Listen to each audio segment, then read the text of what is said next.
It appears that we have finally reached a definitive conclusion in the XRPSEC case. I want to discuss that date in detail in this video, along with the reasons why some industry insiders think we will be done with this before then. Guys, I don't think many people are expecting this to happen so soon. We'll discuss that in this video, along with some really intriguing news about XRP and CBDCs that Ripple is developing. Many people are curious as to if these various nations and businesses would ever interact with XRP or if they will only use private ledgers. That is what we will discuss in this video, thus, be sure to stay for the entire event. As always, you are a huge supporter of this channel. We appreciate everyone who takes the time to subscribe to the channel and like these videos. I truly benefit greatly from these two little things. Additionally, if you know of a new location for purchasing XRP, be sure to check out my preferred exchange, which I have included in the video's description. Having stated that, let's get started, and I hope the content is enjoyable to all of you. This video should begin by discussing a topic that I think is crucial to discuss: Ripple's positioning of XRP within their new CBDC platform.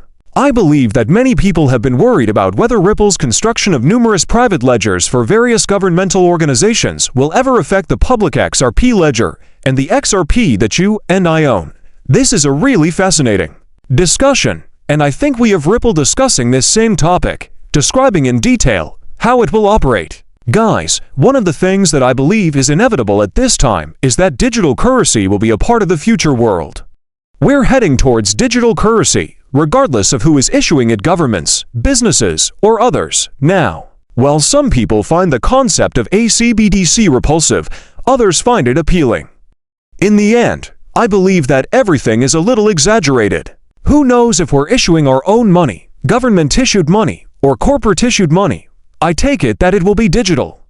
So let's simply get over this and discuss Ripple's upcoming products and how XRP fits into the picture. As I mentioned earlier, many people have questioned whether or not the XRP ledger itself is entirely disintermediated if Ripple sets up all these private ledgers for these financial institutions, each of which runs on its own internal databases using copies of the XRP ledger. The leader of Ripple's CBDC team actually spoke about this same topic in a recent interview.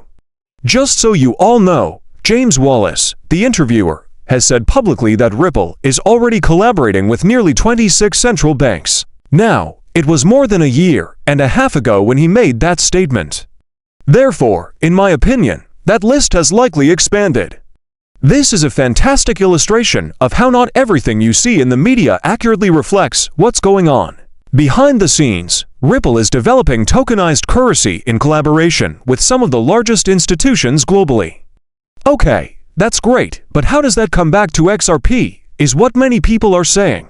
He provides a direct response to that query in this clip, but let's listen to it and then analyze it, shall we? We are utilizing the same technology as the XRP ledger. The CBDC would be the token, correct? Thus, the central bank would genuinely produce its own token, be it a digital dollar, digital euro, or whatever the market is, and it turns into the digital asset. Greater than it turns into the digital asset, continue to listen. This is the local currency. Yes, now, when considering cross-border CBDC, this is where XRP may become relevant. Therefore, it is evident that you need to have a means of cross-border interaction when you have a digital dollar and a digital real or digital pound. I believe that BIS refers to this as a multi-currency model. One of the concepts is to utilize a kind of neutral bridge currency to move between them, which is comparable to the approach I previously described, where our on-demand liquidity is used. There you have it, and it is crucial that you comprehend its importance. We recently discovered that Ripple's CBDC product is constructed very similarly to their ODL offering. It's crucial to understand that the tokenization of money is still in its infancy. Many individuals think that notes or currencies based on blockchain technology will be released in the quadrillions. Only a few trillion have been tokenized so far, and we are still in the very early phases. These chains will contain tokenized assets worth billions upon billions to quadrillions of dollars in the future world. Additionally, Ripple is collaborating with the money's issuers to develop their own digital currency. It's crucial to understand that this isn't an isolated situation. All that each counterparty is doing is tokenizing their own money, notes, and valuables. Thus, US dollar bills will be tokenized by the US Federal Reserve. Their notes will be tokenized by the Bank of England. Their notes will be tokenized by the Bank of Japan, and you essentially just digitally reproduce the same mechanism. The way money was issued and moved in the modern financial world would be completely changed if all of these parties, and probably not all of them, were using private versions of the XRP ledger for their CBDC platform. In this scenario, each party would have its own distinct digital currency on a digital blockchain.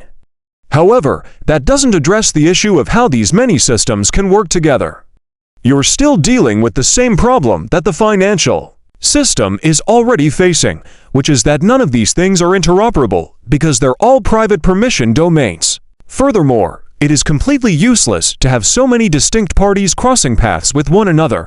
Therefore, you cannot build limitless liquidity across all these diverse assets and counterparties.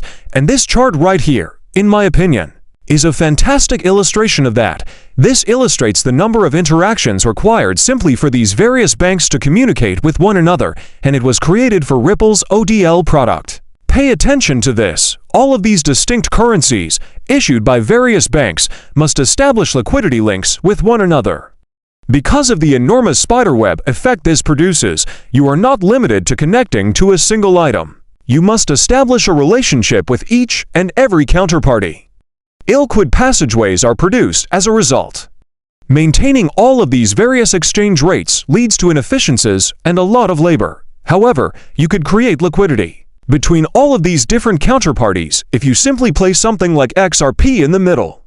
In order for everyone to communicate with one another without needing to establish a link, the JPY must therefore connect to GBP, EUR, USD, US, CHF, CNY, and MXN instead of in this exact location. Correct. All they have to do is connect to XRP. The current financial system is depicted in the chart on the left. A neutral bridge asset in the center would make things a lot easier, as seen in the chart on the right. By using XRP's public liquidity, Ripple is constructing their CBDC platform, similarly to how they created ODL, eliminating the need to establish an endless network of counterparties. Having a single counterparty that isn't actually a counterparty is all that is required. It's simply decentralized, neutral code, therefore, there is no trust. All of these distinct currencies that already share a native codebase with the private ledger are being connected by a single hyperliquid asset. All the various monetary tools required by these various organizations and nations to preserve and balance their currencies can be included in the private version of the XRP ledger. However, they will still need to communicate with other countries, businesses, and individuals outside of that platform. Instead of attempting to distribute the liquidity